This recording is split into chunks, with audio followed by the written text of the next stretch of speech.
presented by TD Production House, Sakri.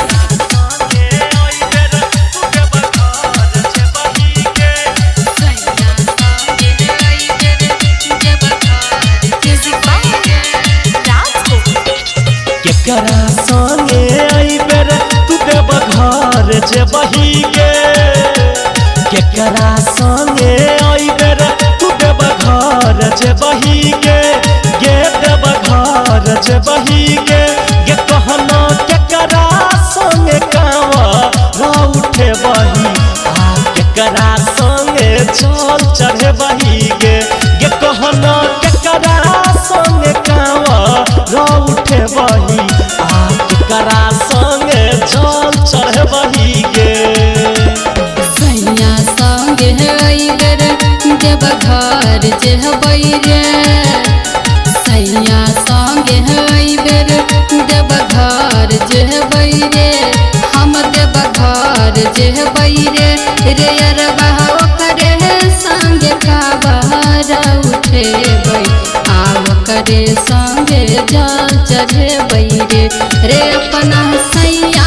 संगे काबर उठेबै, सैये संगे जल चढ़ेबै रे।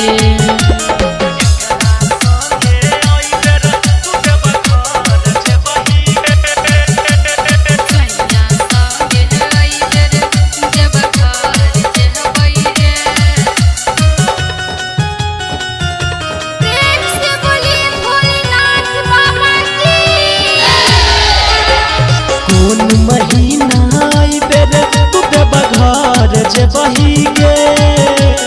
कौन महीना आई बेर तू देव घर जे बही गे, गे जान देव घर जे बही गे, गे जान कौन दिन कावा उठे बही, आ कौन दिन जल चढ़े बही गे, गे कहना कौन दिन कावा उठे बही, कौन दिन जल चढ़े बही गे। सावन महीना अइबर देव घर जेबै रे, सावन महीना अइबर देव घर जेबै रे, हम देव घर जेबै रे, रे अरबा रइब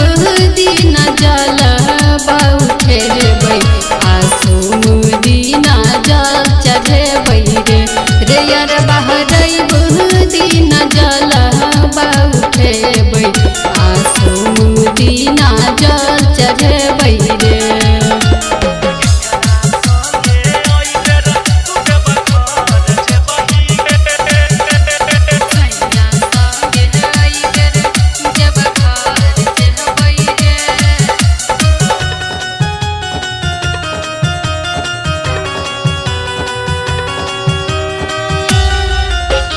छेला जब कुमार संगे जल ढार लगे, छेला जब कुमार संगे जल ढार लगे, संगे जल ढार लगे, गे जान धर्म वीर धुरंधर पूछो आई, तू हमरा जान भूल गेले गे, गे जान राजा राइटर पूछो तोरा आई, तू हमरा जान भूल गेले गे। छलियै जब कुमार जल संगे चढ़लियै रे, छलियै जब कुमार जल संगे चढ़लियै रे, तोरे संग चढ़लियै रे, रे अरबा राज नंदनी कहौ तोरा आई, कहियो